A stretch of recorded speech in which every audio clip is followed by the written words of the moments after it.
Hello दोस्तों, आपका स्वागत है अपने क्लासेस बीएस क्लासेस में। तो जैसा कि आज से हम चालू करने वाले हैं पॉलिटी का क्लास। तो आज ये हमारा पहला क्लास है। आप इस पे अपना सपोर्ट ज़रूर दिखाइएगा। तो चलिए चालू करते हैं पहले सवाल से। सिक्किम भारत का एक राज्य बनाया गया था। इसका ऑप्शन है 30वें संशोधन के द्वारा, 32वें के द्वारा, 35वें संशोधन के द्वारा, 42वें संशोधन के द्वारा या इनमें से कोई नहीं। तो हम आपको बता दें कि जो 35वां संशोधन हुआ था उसके द्वारा सिक्किम को एक सहयोगी राज्य के रूप में बनाया गया था, और जो 36वां संशोधन हुआ था उसके द्वारा सिक्किम को एक पूर्ण राज्य के रूप में बना लिया गया था। तो इसका राइट आंसर ये होगा, क्योंकि 36वें संशोधन के द्वारा सिक्किम को एक राज्य बनाया गया था और 35वां संशोधन हुआ था उसके द्वारा सिक्किम को एक सहयोगी राज्य के रूप में बनाया गया था। और हम आपको बता दें कि 35वां संशोधन 1974 ईस्वी में हुआ था और 36वां संशोधन 1975 ईस्वी में हुआ था। तो चलिए आगे चलते हैं।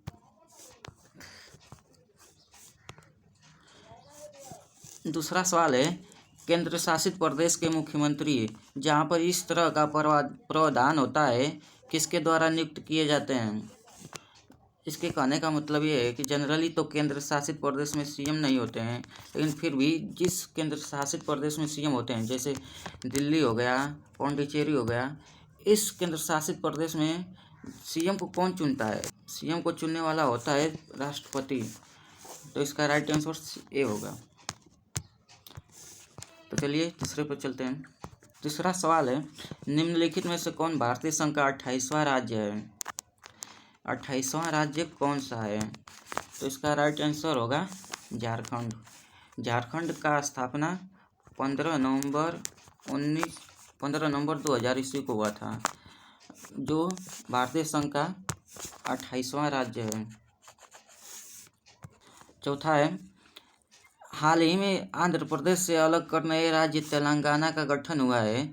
इससे भारतीय संविधान की किस सूची में परिवर्तन होगा? मतलब जो आंध्र प्रदेश से तेलंगाना अलग हुआ है, इससे भारतीय सूची की किस सूची में परिवर्तन होगा? तो इसका राइट आंसर ए होगा, अनुसूची 1। अनुसूची 1। अनुसूची 1 में यह कहा गया है कि भारत राज्यों का एक संघ है, तो इसका राइट आंसर ए होगा। पांचवा है, किस वर्ष भारतीय संघ का 22वां राज्य सिक्किम को बनाया गया? किस वर्ष सिक्किम भारतीय संघ का 22वां राज्य बना? तो अभी हमने बताया था कि 1974 में इसे एक सहयोगी राज्य के रूप में बनाया गया था और 1975 में इसे पूरे राज्य के रूप में घोषित कर दिया गया था। तो इसका राइट आंसर होगा डी। छठा है, भारत में संघ शासित प्रदेश की संख्या कितनी है? तो ये तो लगभग सभी लोग जानते होंगे कि इसका राइट आंसर डी है, 8। नेफा का फुल फॉर्म क्या है? नेफा क्या है? नेफा, इसका फुल फॉर्म पूछा है तो इसका फुल फॉर्म होता है नॉर्थ ईस्ट फ्रंटियर एजेंसी, अर्थात इसका राइट आंसर सी है। 8वां है, निम्नलिखित में से कौन 1953 में गठित राज्य पुनर्गठन आयोग से संबंधित नहीं थे? तो शुरू में जब भारत आज़ाद हुआ तो उस समय राज्यों को ABCD करके इस रूप में बांटा गया था, लेकिन 1953 में एक आयोग आया जिसके द्वारा राज्यों को भाषाई आधार पर बांटा गया, जिसे 1953 में आया था, जिसे फजल अली आयोग कहते हैं। इसके अध्यक्ष थे फजल अली, और इसने पूछा कि उस आयोग से कौन संबंधित नहीं थे? तो उस आयोग से संबंधित पट्टाभी सिमारमैया जी नहीं थे। इसका राइट आंसर सी होगा। स्वतंत्रता प्राप्ति के पश्चात निम्न में से किस राज्य के गठन क्रमशः सबसे पहले और सबसे बाद में किया गया था? यानी जब स्वतंत्रता प्राप्त हुआ तो उसके सबसे पहले कौन सा राज्य गठित किया गया और सबसे बाद में कौन सा गठित किया गया? तो हम आपको बता दें, आंध्र प्रदेश का गठन 1953 में किया गया।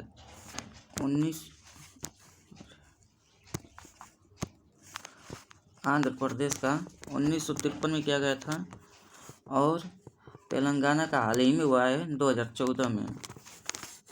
तो इसका राइट आंसर होगा आंध्र प्रदेश और तेलंगाना।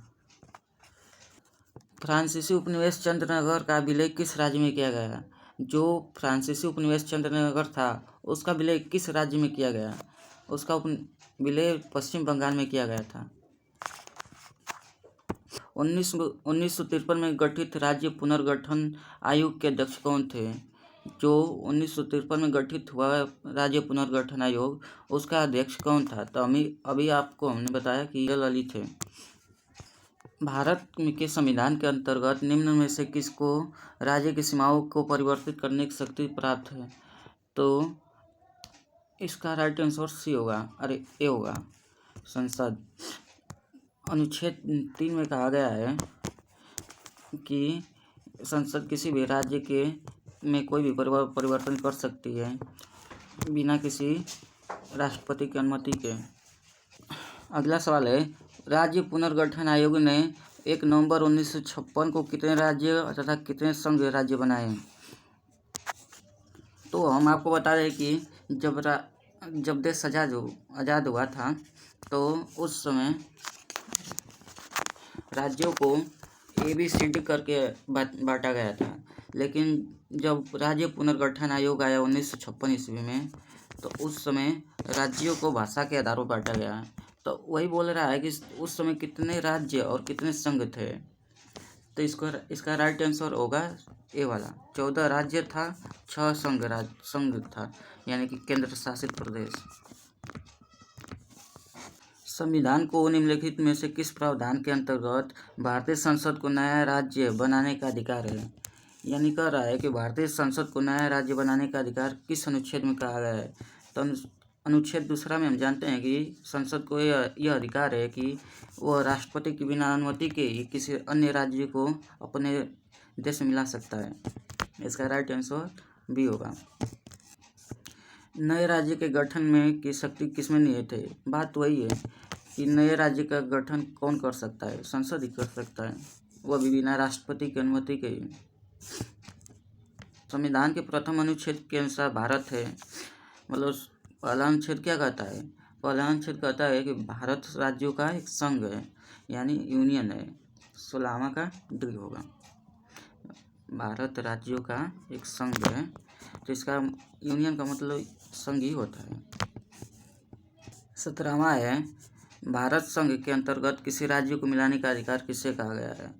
एक ही सवाल को बार बार अन्य तरीकों से पूछा जा रहा है, यानी कि 17वां का सी होगा, संसद ही किसी अन्य राज्य को अपने राज्य में मिला सकता है। आंध्र प्रदेश एक भाषा के रूप में कब गठित किया गया था? यानी आंध्र प्रदेश को एक भाषाई राज्य के रूप में कब गठित किया गया था? तो 1953 में इसको भाषा के रूप में गठित किया गया था, लेकिन 1956 ईस्वी में इसका पुनर्गठन किया गया था। भाषाई आधार पर राज्यों का पुनर्गठन कब किया गया था? तो अभी हमने बताया कि 1953 ईस्वी में भाषा के आधार पर गठन किया गया था, लेकिन 1956 ईस्वी में पुनर्गठन किया गया था। तो इसका राइट आंसर ए होगा। जम्मू कश्मीर और लद्दाख के 2 अलग केंद्र शासित प्रदेश घोषित करने के बाद भारत में कुल राज्यों की संख्या कितनी हो गई? मतलब जम्मू कश्मीर और लद्दाख को 2 अलग अलग राज्य घोषित करने के बाद भारत में राज्यों की कुल कितनी संख्या हो गई? तो इसका राइट आंसर 28, यानी कि इनको अलग अलग राज्य घोषित कर दिया गया था, तो राज्यों की संख्या 28 हो गई। भाषाई आधार पर सर्वप्रथम किस राज्य का गठन हुआ? तो ये सवाल तो हम लोगों की रिपीट हो रहा है, इसका राइट आंसर भी होगा। दिल्ली एक है, तो दिल्ली एक केंद्र शासित प्रदेश है। भारत में कितने संघ शासित प्रदेश हैं? मतलब केंद्र शासित प्रदेश कितने हैं? 8। एक राज्य को संघ में सम्मिलित करने अथवा अन्य राज्यों की स्थापना करने के लिए कार्यपालिका शक्ति को निम्न में से किसे प्राप्त है? मतलब सीधे सीधे यही कहा गया कि अन्य नए राज्यों को अपने मिलाने अथवा उसे सम्मिलित करने की शक्ति किसे है? तो संसद को है। और संसद ये भी कर सकता है, बिना राष्ट्रपति की अनुमति से ही उसको अपने राज्य मिला सकता है, या उसमें किसी भी प्रकार का चेंज कर सकता है। यह अनुच्छेद 2 में कहा गया है और 3 में कहा गया है। निम्नलिखित में से कौन सा राज्य क्षेत्र नहीं है? मतलब केंद्र शासित प्रदेश कौन नहीं है? तो अंडमान निकोबार है, दमन दीव है, पांडुचेरी है ही, तो गोवा नहीं है। इसका राइट आंसर सी है। अब ये हमने दूसरी पीडीएफ खोल ली है, तो चलिए इसमें भी 25 क्वेश्चन है, इसको भी जल्दी से कर लेते हैं। भारत का संविधान भारत को कैसे वर्णित करता है, यानी भारत का संविधान भारत को किस प्रकार से वर्णित करता है। तो अनुच्छेद पहले में ही कहा गया भारत राज्यों का एक संघ है, तो इसका राइट आंसर बी होगा। भारतीय संघ में किसी राज्य को सम्मिलित करने का अधिकार किसे गया है। तो ये सवाल तो बार बार ही रिपीट हो रहा है, और इसमें किस प्रकार का सवाल बनाया जा सकता है, इसी प्रकार का बनाया जा सकता है। तो इसका राइट आंसर सी होगा। राज्यों में पुनर्गठन संबंधित विधेयक को संसद में प्रस्तुत करने से पूर्व किसकी सहमति प्राप्त करना आवश्यक होता है। मतलब कि राज्यों में पुनर्गठन संबंधित जो विधेयक संसद में प्रस्तुत करना होता है उस पर किसकी सहमति प्राप्त करना आवश्यक होता है। तो इस राष्ट्रपति की हस्ताक्षर जब तक नहीं होगा ना, तब तक कोई भी विधेयक पास नहीं होगा। अतः इसका राइट आंसर सी है। निम्नलिखित में से किसी राज्य का क्षेत्र घटाया या बढ़ाया जा सकता है। मतलब सीधे सीधे कौन कर सकता है, तो संसद ही कर सकता है। मूल संविधान में राज्यों को कितने वर्गों में रखा गया था। तो हमने आपको शुरू में बताया था कि राज्यों को ABCD करके इस रूप में बांटा गया था, अर्थात राज्यों को 4 वर्गों में रखा गया था। भाषा के आधार पर राज्यों का पुनर्गठन कब किया गया था। तो 1953 ईस्वी में राज्यों का गठन किया गया था, लेकिन 1956 ईस्वी में राज्यों का पुनर्गठन किया गया था।